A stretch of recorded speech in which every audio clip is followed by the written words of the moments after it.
Regarde tes mains un instant. Elles ont travaillé, elles ont porté des fardeaux, elles ont peut-être même tremblé de peur ou de désir. Mais aujourd'hui, elles tiennent un écran parce que ton âme cherche une réponse que la société moderne est incapable de te donner. Tu es un homme d'un certain âge, et pourtant, dans le labyrinthe de l'amour et de la séduction, tu te sens parfois comme un étranger dans ta propre vie. La vérité est brutale. La plupart des hommes meurent à 30 ans, mais on ne les enterre qu'à 70 ans. Ils passent 40 ans à errer dans un désert émotionnel, mendiant l'affection, subissant les caprices de relations toxiques et oubliant la puissance qui réside dans leur propre silence. Comme le disait si bien Marc Aurèle, il ne faut pas s'exprimer sur les choses comme si nous les comprenions, mais comme si nous les sentions. Si tu sens aujourd'hui ce vide, ce décalage entre ce que tu donnes et ce que tu reçois, c'est que tu as besoin de ce que je m'apprête à te révéler. Avant d'aller plus loin, parce que je sais que tu cherches une maîtrise totale de ton énergie masculine, je t'invite à cliquer sur le 3e lien en description pour télécharger le manuel sexuel du stoïcien impitoyable. C'est l'outil qui transformera ta perception de l'intimité. L'amour pour un homme mûr n'est pas une quête de validation, c'est une épreuve de souveraineté. La psychologie de l'amour nous enseigne que nous ne tombons pas amoureux de quelqu'un, mais de la projection que cette personne renvoie de nous-mêmes. Quand tu rencontres une femme, tu ne vois pas sa réalité, tu vois l'espoir qu'elle comble tes manques. C'est là que réside ta première erreur. Un homme qui a vécu sait que la passion est un feu qui dévore, mais que la sagesse est une lumière qui guide. La séduction n'est pas un jeu de manipulation, c'est une danse de fréquences. Si ta fréquence est celle du besoin, tu attireras la prédation. Si ta fréquence est celle de la plénitude, tu attireras l'admiration. Imagine un instant, tu entres dans une pièce, tu ne parles pas, tu ne cherches pas le regard des autres, tu es simplement là, présent, ancré comme un chêne séculaire. C'est ce calme, cette absence de nervosité qui crée l'attraction la plus violente. La psychologie humaine est programmée pour être intriguée par ceux qui ne cherchent pas à plaire. Dans un monde de bruit, le silence est une arme de destruction massive. La plupart des hommes de ton âge commettent l'erreur de trop en faire. Ils achètent des cadeaux, ils font des compliments excessifs, ils tentent de compenser le poids des années par une générosité matérielle qui ne fait que souligner leur insécurité. Ils oublient que le cœur d'une femme ne s'achète pas, il se conquiert par la force de ton caractère et la clarté de tes limites. Parlons de la réalité du terrain. Tu as peut-être connu des échecs cuisants, des divorces qui t'ont laissé sur le carreau, des trahisons qui ont durci ton cœur. C'est ici que la psychologie stoïcienne intervient. Chaque cicatrice est une leçon de géographie sur ton propre corps. Tu dois apprendre à aimer non pas comme un adolescent qui cherche sa moitié, mais comme un empereur qui invite une reine dans son royaume. Ta vie est ton royaume.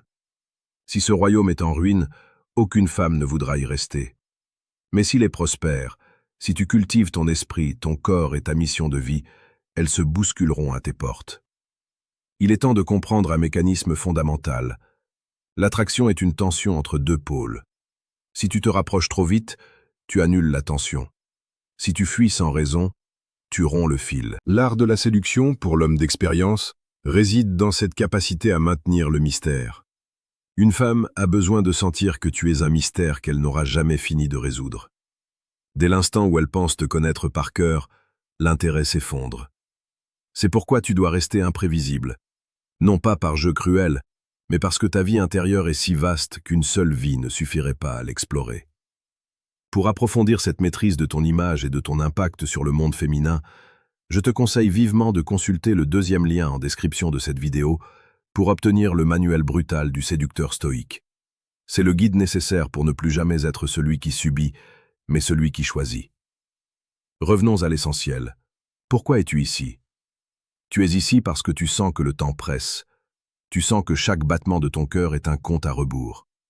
Tu n'as plus le luxe de perdre des années dans des jeux psychologiques futiles. Tu veux de la profondeur.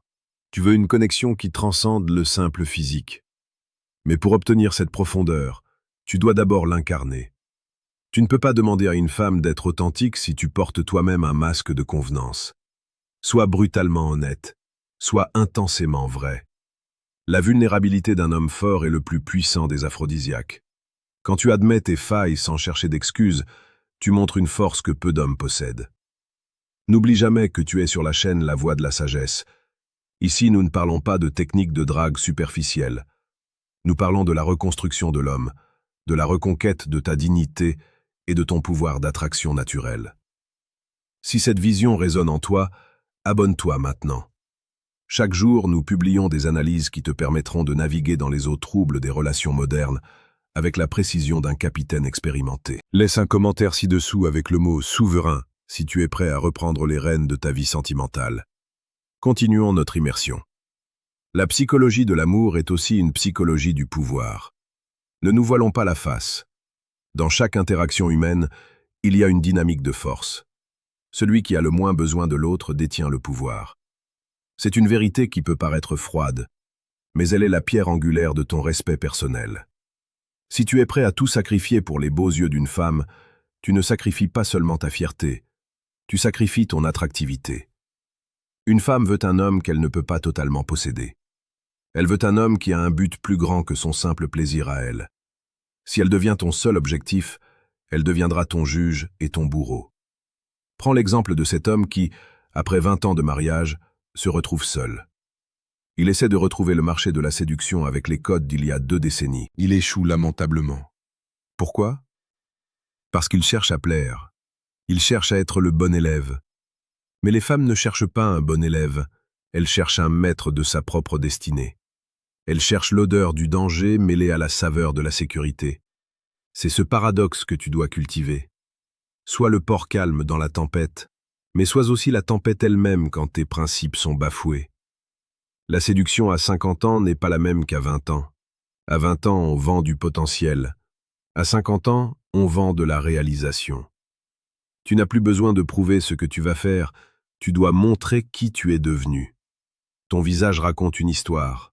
Tes mains racontent des batailles. Ne cherche pas à cacher tes rides, elles sont les médailles de ton existence. Un homme qui assume son âge avec élégance et virilité dégage une aura de protection et de sagesse que les jeunes hommes ne pourront jamais égaler. C'est ta valeur ajoutée, c'est ton avantage injuste. Pourtant, malgré cette force apparente, beaucoup d'hommes restent bloqués. Ils écoutent ce que les femmes disent vouloir, mais ils ne voient pas ce qu'elles font. On te dit qu'on veut un homme sensible, doux, à l'écoute. Et quand tu deviens cet homme, tu finis dans la zone d'amitié, ou pire, tu es quitté pour un homme qui ne l'écoute même pas. Pourquoi? Parce qu'il y a un décalage immense entre le discours social et la réalité biologique. Le cerveau archaïque d'une femme cherche des signaux de dominance, de compétence et de leadership. Si tu ne fournis pas ces signaux, tout ton romantisme sera perçu comme de la faiblesse. C'est ici que le déclic doit se produire. Tu as été éduqué dans un mensonge romantique qui te pousse à l'échec. Tu penses que l'amour est une récompense pour ta gentillesse. C'est faux. L'amour est une réponse à ta valeur perçue. Si tu veux être aimé, deviens aimable au sens littéral, digne d'être aimé. Développe ton corps, ton esprit, ton empire financier et ta paix intérieure. Ne cherche pas la femme, cherche l'excellence. Et la femme sera la conséquence naturelle de ta réussite. Tu réalises peut-être en m'écoutant que tu n'as effleuré que la surface. Ce que tu as appris aujourd'hui est une base, mais la réalité des interactions est bien plus complexe.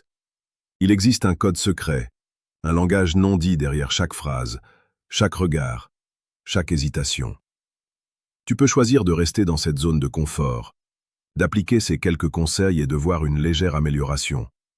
Ou alors, tu peux décider de craquer le code définitivement. Tu peux choisir de comprendre ce qui se passe réellement dans l'esprit d'une femme lorsqu'elle te dit non, mais que son corps dit oui.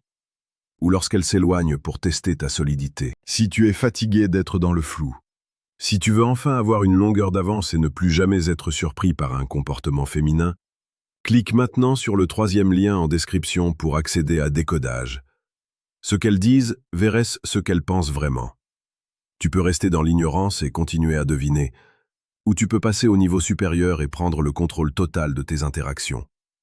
Le choix t'appartient. Mais souviens-toi que l'inaction est aussi un choix, celui de la défaite. L'homme d'un certain âge doit être un alchimiste.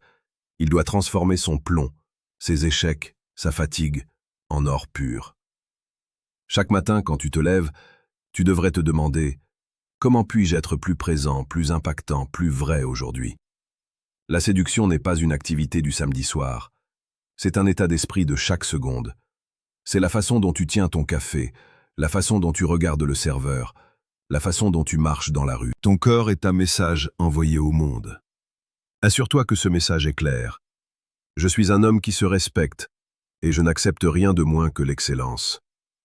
Rappelle-toi toujours des paroles d'Épictète. Ne demande pas que les choses arrivent comme tu le souhaites, mais souhaite qu'elles arrivent comme elles arrivent, et tu seras heureux. En amour, cela signifie arrêter de vouloir contrôler l'autre. Le seul contrôle que tu as est sur toi-même. Si tu es une source de lumière, les gens viendront vers toi pour se réchauffer. Si tu es un trou noir qui demande de l'énergie, tout le monde te fuira. Deviens ce soleil. Deviens cette source. Nous arrivons au cœur du sujet. Le romantisme véritable n'est pas dans les fleurs, il est dans l'attention portée aux détails de l'âme de l'autre. C'est savoir lire entre les lignes d'un silence. C'est comprendre la peur derrière une colère. C'est offrir une présence si solide qu'elle permet à la femme de lâcher prise et de s'abandonner à sa propre féminité. Dans ce monde moderne où tout est déconstruit, une femme cherche désespérément un homme qui sait encore être un homme. Un homme qui sait prendre des décisions, qui sait protéger, qui sait diriger avec bienveillance mais fermeté. N'oublie pas de rejoindre notre communauté sur la voie de la sagesse. En t'abonnant, tu rejoins des milliers d'hommes qui, comme toi, ont décidé de ne plus se contenter de la médiocrité. Nous sommes là pour nous élever mutuellement. Partage cette vidéo avec un ami qui traverse une période difficile. Cela pourrait être l'étincelle dont il a besoin pour renaître de ses cendres. En conclusion, je veux que tu te regardes à nouveau dans le miroir. Ne vois pas l'homme qui a vieilli. Vois l'homme qui a survécu. Vois l'homme qui a accumulé une puissance intérieure que personne ne peut lui enlever. L'amour n'est pas derrière toi. Les plus belles années de ta vie sentimentale commencent au moment exact où tu décides de devenir le prix. Ne cours plus après les papillons. Occupe-toi de ton jardin et les papillons viendront. Et si aucun papillon ne vient, tu auras toujours un magnifique jardin pour te reposer. C'est cela la véritable liberté. C'est cela la psychologie de l'homme supérieur. Agis maintenant. Ne remets pas à demain la transformation que tu peux initier aujourd'hui. Le temps est la seule ressource que tu ne peux pas racheter. Utilise-le pour devenir la version la plus magnétique de toi-même. Regarde les liens en description. Lis, apprends, applique. Le monde n'attend que ton réveil pour s'incliner. Sois l'homme que tu as toujours rêvé d'être. Sois le maître de ton destin et le capitaine de ton âme. La route est longue, mais chaque pas en vaut la peine. Nous nous retrouverons dans la prochaine vidéo sur le chemin de la sagesse et de la puissance retrouvée. Reste fort, reste stoïque et n'oublie jamais qui tu es vraiment. Ton voyage ne fait que commencer. Chaque mot que tu as entendu ici est une graine. Si tu l'arroses avec ta volonté, elle deviendra une forêt de certitude. Ne laisse personne te dire que tes meilleures années sont derrière toi. Pour un homme qui cultive son esprit, le sommet de la montagne offre toujours la plus belle vue, même si le chemin pour y arriver a été escarpé. La psychologie de l'amour est avant tout une psychologie de l'estime de soi. Apprends à t'aimer assez pour ne jamais accepter d'être le second choix de qui que ce soit. Tu es l'acteur principal de ton film, pas un figurant dans celui d'une autre. Redresse les épaules, respire profondément et marche vers ton avenir avec la certitude de celui qui sait où il va. Le monde t'observe, montre-lui de quoi un homme de ta trempe est capable. À très bientôt sur la voie de la sagesse.